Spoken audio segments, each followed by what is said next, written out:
छठा स्वामी गुरु यादव स्वामी। संत छठा स्वामी का जन्म संवत 1734 के आसपास जाला राजपूत समाज में सुरेंद्रनगर जिला के जिंजुवाड़ा गांव में हुआ था। पिता का नाम योगराज जाला, माता का नाम गंगा देवी था। जिंजुवाड़े में मेघवार गुरु ब्राह्मण समाज में गुरु रामानंद के शिष्य तेजानंद शुक्ल हुए। छठा स्वामी का बालपन का नाम था सामत सिंह और उनके छोटे भाई का नाम आंबा सिंह था। झाला राजवीयों में प्रथम हरपाड़ देव की 16वीं वंश परंपरा में रणमल जाला नाम से राजवी हुए। उनके छोटे पुत्र वनवीर जाला को जिंजुवाड़ा की गद्दी सौंप दी गई। वनवीर की तीसरी वंश पेढ़ी में योगराज जाला नाम से राजा हुए। यह योगराज जाला के घर 5 पुत्र के जन्म हुए। इसमें सबसे बड़े सामंत सिंह थे। दूसरा भाई आंबा सिंह हुए। दोनों भाई एक दिन पशु का शिकार करने के लिए नलेश्वर प्रदेश की आसपास जंगल था। यह जंगल में शिकार के लिए घूमे, लेकिन शिकार मिला नहीं। दोनों भाई एक जंगल में शिकार की खोज में थक गए थे। उस समय के साहेब कबीर की धारा के संत यादव स्वामी झिलका नदी के आश्रम में विश्राम कर रहे थे। इस वक्त सामत सिंह ने हिरेन के बच्चे की ओर ध्यान गया और बाण छोड़ दिया। हिरेन के बच्चे को घायल कर दिया गया। अनायास यादव स्वामी ने देखा कि हिरेन का बच्चा को किसी ने बाण मारा है, इसलिए पीड़ा से तड़प रहा है। देखा तो 2 शिकारी मौजूद थे। हिरनी के बच्चे को तीर लगा था। वह धीरे से दूर किया, घाव पर कपड़े का टुकड़ा बांधकर बहता हुआ लहू बंद किया। दोनों युवानों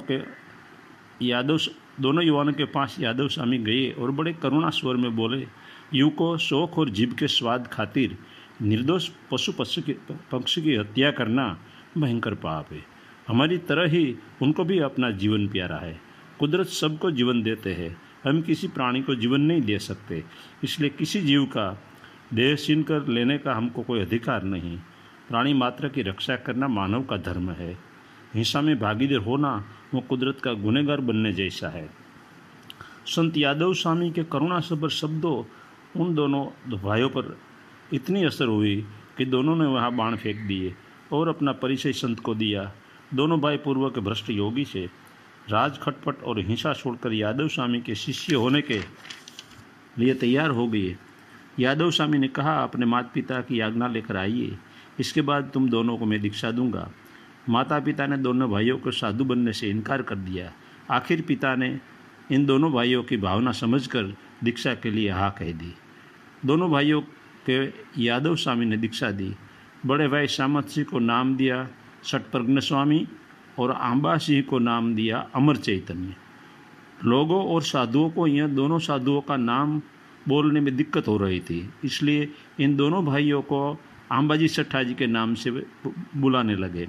छठा स्वामी यानी सामत सिंह, गुरु यादव स्वामी 5वें गादीपति थे और छठा स्वामी छठे स्वामी हुए।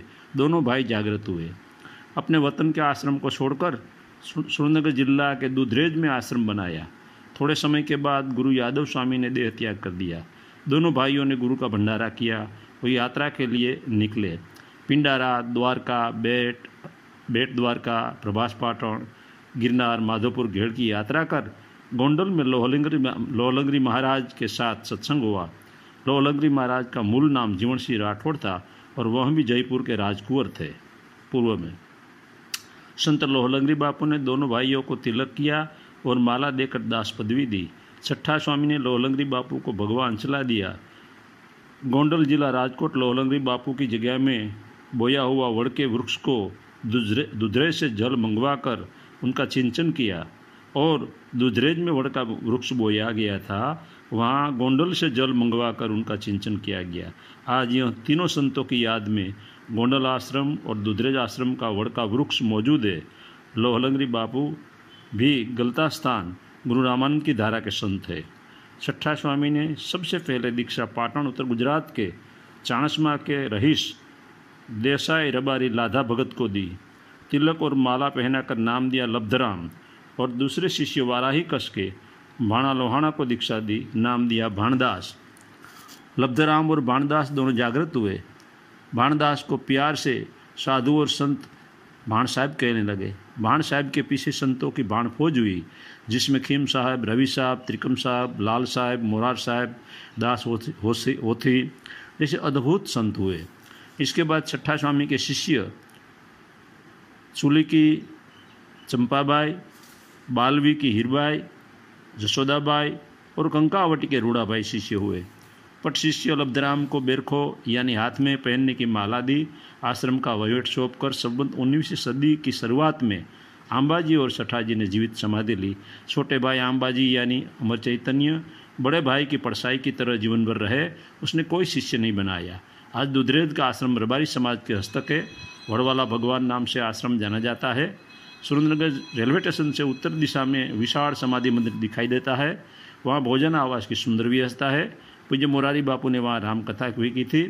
अब छठा स्वामी की एक वाणी उपलब्ध है, वहाँ आपको सुनाता हूँ। वाणी एक, एवा सत ना जड़ चीचजो रे, मानवी तो मूળ વિનાનું ઝાડ રે, એ માનવી તો એ મૂળ વિનાનું ઝાડ રે, પ્રેમના પાંદડાને દયાની ડાળ્યું, એ પુણ્યના મૂળ પિયાળે રે, ધર્મ વિના તમે ઢળી પડીશો, વેળાએ કરો એની વાડ રે, એ માનવી તો મૂળ વિનાનું ઝાડ રે, સુકરિત ફૂલ છે આ ગુલાબના, તરત લાવ્યા દોને ચાર રે, ફાયલો ફીલો એક વરખડો, વેડનહારા હોશિયાર રે, એ માનવી તો મૂળ વિનાનું ઝાડ રે, ઈ ફળ ચાખે તો ચડે રે નેણે, અખંડ રે વેનો આર રે, પરતિત ન હોય તેની પરલે થાહે, ખેદ હોશે જેમાં અજ્ઞાન રે, માનવી તો મૂળ વિનાનું ઝાડ રે, જાણજો તમે કાંઈક જાણજો તમે, એ મનખો નો આવે વારંવાર રે.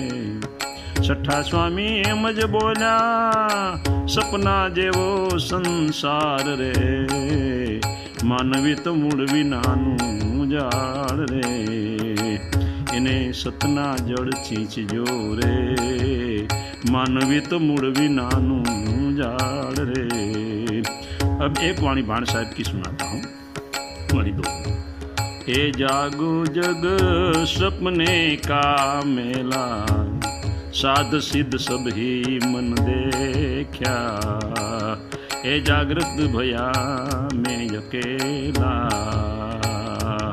ए जागो है जग सपने का है मेला, मात तात नर नार कबीला, कदी चलत नहीं भेड़ा, अकेला आना अकेला जाना, पाप पुण्य भर थैला, पाप पुण्य का भर थैला, ये जानो जग सपने का मेला, कहाँ से आया तुम कहाँ जाओगे, कर विचार मन मेला, चटक रंग है चार घड़ी का, तामे कहाँ फसेला,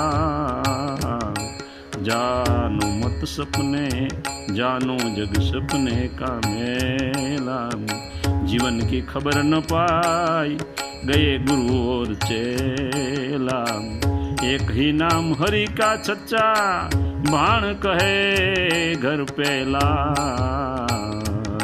ए जानो जग सपने का मेला, साध सिद्ध सब ही मन देखा, ए जागृत भया में अकेला।